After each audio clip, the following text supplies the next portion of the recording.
Karibu kwenye Kurusumu TV. Nilikwambia kwenye Kurusumu TV nitakuletea mambo mbalimbali, habari mbalimbali, viudambui vingi vingi. Sasa leo twende Sumbawanga.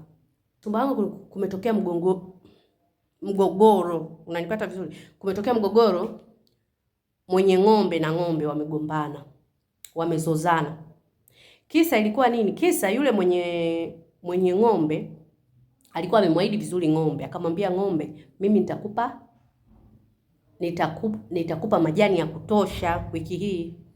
Lakini badala ya majani akawa anampa pumba peke yake. Ng'ombe akasema hii unachofanya sio fair. Akaleta mgomo. Nasikia siku ya 3 leo. Ona mama. Mwenye nyumba amejaribu kuita balozi, amejaribu kaita watu wote kusuluhisha. Ng'ombe amesema ashuki mpaka atimize ahadi yake yule mwenye ng'ombe. Hiyo ndo Sumbawanga. Yaani migogoro kila sehemu Sumbawanga. Goodbye.